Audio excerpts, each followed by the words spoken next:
When they first announced that they were going to do Les Mis at the Firehouse stage, I think a lot of people kind of had the same reaction of like, oh my gosh, how are they going to do this massive show in such an intimate setting? We decided to do the show differently because it's such an iconic visual piece that it could only be compared to something that we could never really produce with the money that we have. Because we're using such a small space, is we're doing immersive theater. So instead of the audience being in one spot and the actors being in a separate spot and never the twain shall meet, it's actually everyone is just going to be everywhere. There are tables set up and there are courses that the actors will walk through. If there's a free space during one of the songs, an actor will sit and will interact with one of the people at the table, and it's there's constant movement going on. When the idea was presented, we thought this is something that will maybe make the show fresh and different, and people would then maybe see the characters differently, or they'd feel the personal stories of the characters more.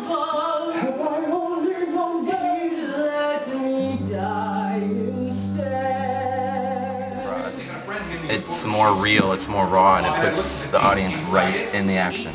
And in this, there's a lot of action, there's a lot of depth. You get to see all of it up close, and you get the real emotions. Everyone will get a different view of a different scene, and everyone will get a different show, no matter where you sit. Because normally everyone gets the same show. You sit here, you watch there, and everyone says, "Did you see that part?" And they go, "Yeah," and that's it. But if you have immersive theater, people will say, "No, it was crazy. During Master of the House, some wench came up and threw a tankard at me and I'm chugging water whilst Thénardier is over there." Or someone will say, "I was sitting right next to Fantine during I Dreamed a Dream and I saw the whole, she was right there, I could see her, and oh, that was so cool. I didn't see that. I saw this completely different production." So even though the space is small, we're using it to our advantage so much because everyone is going to get their own unique experience, which is hard to do with Les Mis. Les Mis has been done again and again and again. It's going back on the Broadway. So the ability to throw our own flair on this without the stage revolving is really, really cool. It's just cool to do it in a different way. People need to see this show because it really is more than just a show. There's an advertisement banner floating around Facebook and websites promoting the show, and it's the typical Les Mis logo, but in big, bold, cursive letters it says, "Experience the Revolution." And that's really why people should come, for the experience. When you go to a show and the actors are up on a stage far away from you, you're aware of it. You're aware that you're sitting in a theater watching a show in front of you. This production really is an experience because it is everywhere. It's all around you. It encompasses you. And I feel like that is so different from what I think a lot of shows are like.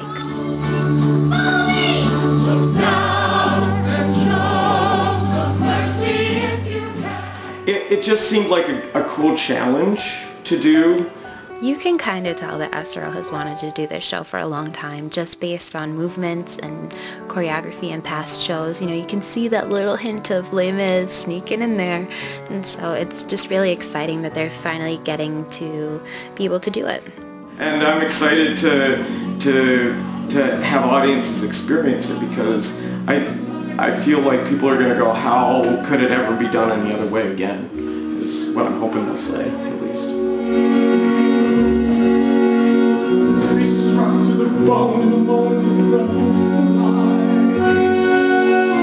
Had you lived tonight, you might also have known. When we started auditioning for the show, I had no idea that we'd have such a huge turnout. So it became very difficult to whittle the cast down to like a cast of 25. So we ended up keeping almost half of the people that auditioned, and there were so many people that could play leads in any show that we do that are in the chorus, that it became, you know, impossible to say, no, we can't use you in the show. So it's like a wealth of, you know, an embarrassment actually of riches, where we have, you know, a chorus full of leads. And then we have leads that I personally think they could step into roles in professional companies. They're that good.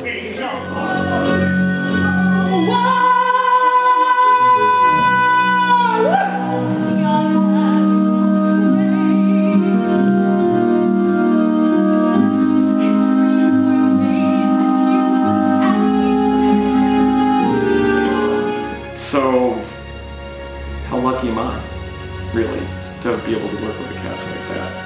Pretty lucky, I'd say.